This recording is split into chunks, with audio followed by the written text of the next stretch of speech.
Hola gente, ¿cómo están? Bueno, estamos aquí de vuelta con un nuevo tema. Vamos a centrarnos en lo que es la aplicación de la química bioinorgánica y en particular de los metales a la medicina. Este bloque creo que va a ser un poquito más corto que el anterior. Van a ver que los temas son un poco dispersos. Es difícil encontrar por ahí un hilo conductor a todo el tema, pero básicamente lo vamos a dividir en tres bloques. En el primero vamos a ver la toxicidad de los metales, principalmente de los metales pesados, y cómo se remedia mediante la quiratoterapia. En segundo lugar, vamos a ver algunos metales que son utilizados un poco paradójicamente como fármacos en contra de lo que hemos visto, de lo que vamos a ver en el bloque primero. ¿De acuerdo? Y por último, vamos a ver la utilización de metales y de los complejos de los metales como agentes de diagnóstico por imágenes. Básicamente agentes de contraste en resonancia magnética nuclear y agentes de radioterapia. Un poco repasando lo que ya pudieron ver en la introducción de química bien orgánica, podemos ver que los metales y los elementos en general presentan como cualquier, digamos, alimento o sustancia que se pueda suministrar al ser humano, distintos tipos de diagramas dosis-respuesta. Es decir, los organismos reaccionan de forma distinta a los distintos iones metálicos, que es la forma en general en la que solemos ingerirlos, ¿de acuerdo? Lo que tenemos aquí serían curvas típicas. Tenemos la curva de un mineral esencial, ¿de acuerdo? O de un elemento esencial, el cual tiene una curva en la cual hay una región que es la fisiológica, la que es óptima para que se presenten en los seres vivos. Y fuera de ese rango, tanto si la concentración es baja como si es alta, hay efectos, digamos, desfavorables. En contra de eso tenemos otros elementos que después vamos a ver posteriormente que se pueden considerar como terapéuticos, el cual tienen un rango normalmente más estrecho de concentración en la que causan un efecto favorable y a partir de la cual se produce un efecto que es desfavorable. No hay, digamos, una deficiencia porque el organismo no lo necesita, pero se le suministra para causar un efecto particular, pero sí hay un efecto desfavorable a altas concentraciones. Por último tendríamos a los elementos en que nos vamos a centrar en esta presentación, que serían los tóxicos, los cuales no tienen un rango en el que tengan una respuesta favorable y solamente tienen una respuesta, digamos, tóxica o de envenenamiento. Fíjense que de todas formas sí hay un rango en el que por lo menos es aceptable. El organismo tiene una serie de mecanismos para protegerse de esos metales, ¿de acuerdo? Pero sí hay un momento en el que, digamos, ese sistema de seguridad se satura y entonces lo normal es que empiecen a acumularse en algún tipo de tejido, normalmente el hueso o los dientes, y suele ser más problemático incluso que un envenenamiento, digamos, agudo, es decir, un pico de envenenamiento. Lo peligroso es tener una exposición alta durante largo tiempo a un determinado metal y que ese metal, a base de acumularse en el hueso y estar yéndose suministrando continuamente al organismo, empieza a producir un efecto indeseado. Vamos a ver muchos metales que vamos a ver ahora como tóxicos y que vamos a ver después como terapéuticos, porque en ciertos casos se puede utilizar a un determinado, digamos, mineral, como es el caso del platino. El platino no se necesita, de hecho es tóxico, aunque tenga una tolerancia relativamente alta, pero si se suministra en dosis adecuadas, con los complejos adecuados y digamos con el control adecuado, puede llegar a producir un efecto beneficioso puntual, por ejemplo en el tratamiento del cáncer. En esta tabla les presento algunos metales tóxicos y por comparación, aunque esto ya lo han visto mucho, algunos metales esenciales, ¿de acuerdo?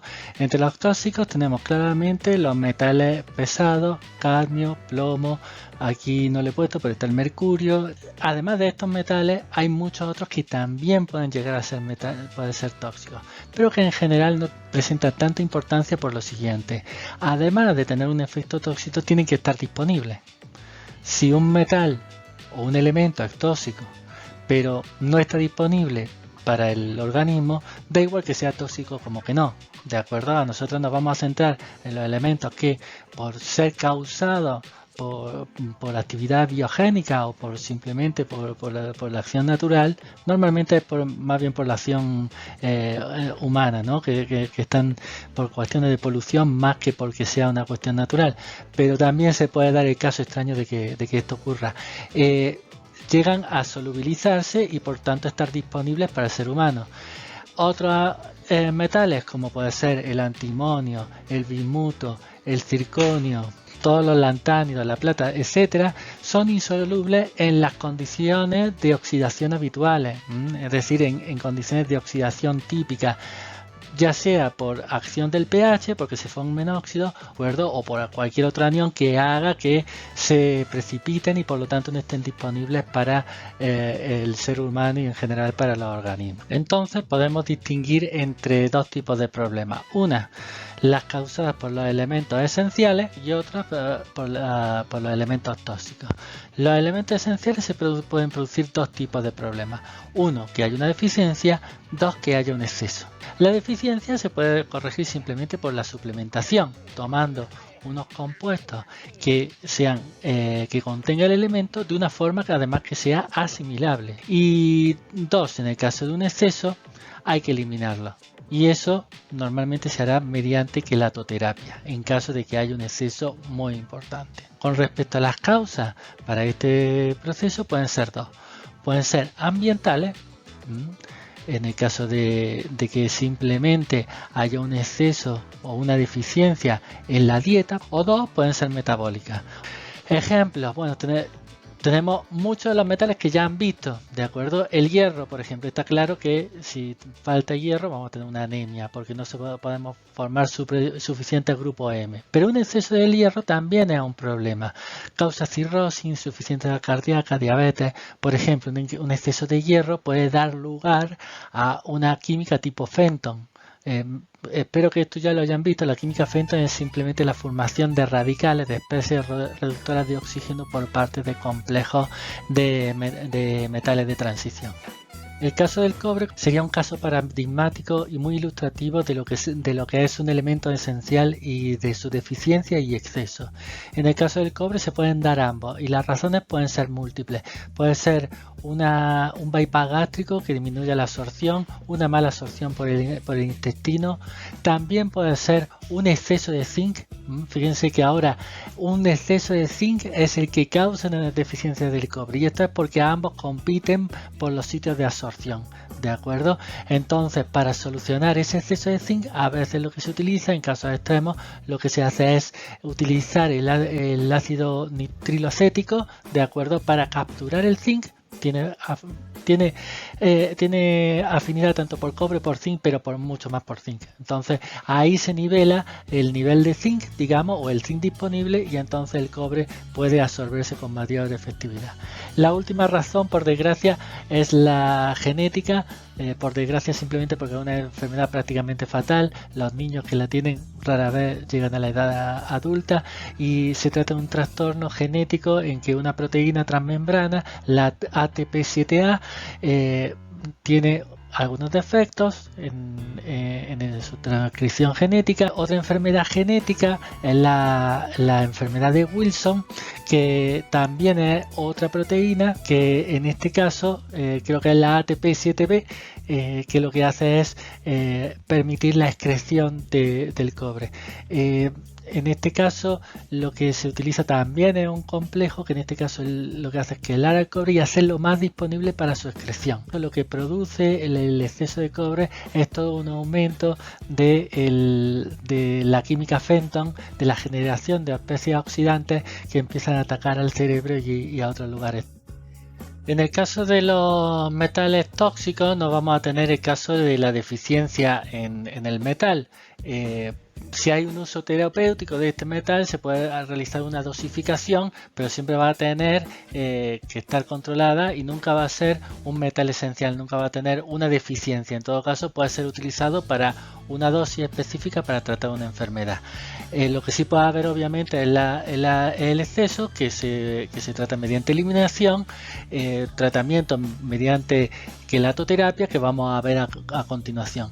Y las causas pueden ser ambientales, en donde tenemos que tener en cuenta tanto la solubilidad, la abundancia del metal que estamos considerando, sino también su solubilidad y sobre todo su biodisponibilidad.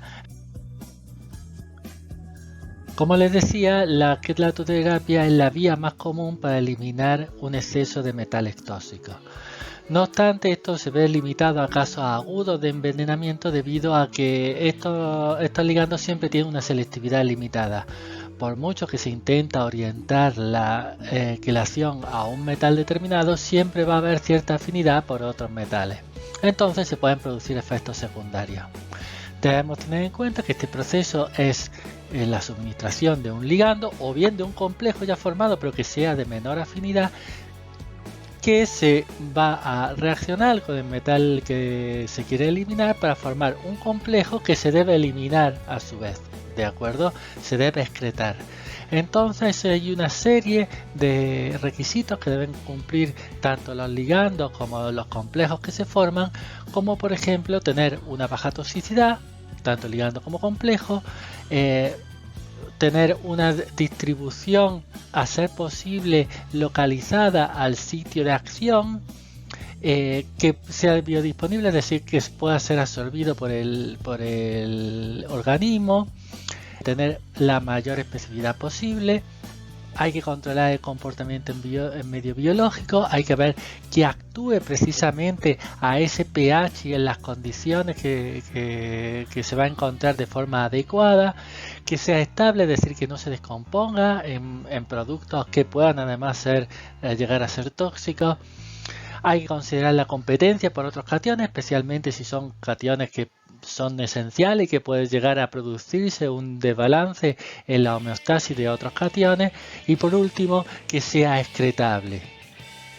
Entonces debemos tener en cuenta cuestiones como la solubilidad del ligando, la constante deformación de los complejos con los metales a ser removidos, sobre todo teniendo en cuenta el pH, la presencia de calcio de otros metales esenciales, cuál es la velocidad de reacción con esos metales, la concentración total de ligando que puede llegar a alcanzarse en el sitio de acción necesario, de forma que se produzca un efectivo desplazamiento hacia la derecha, digamos hacia productos del equilibrio.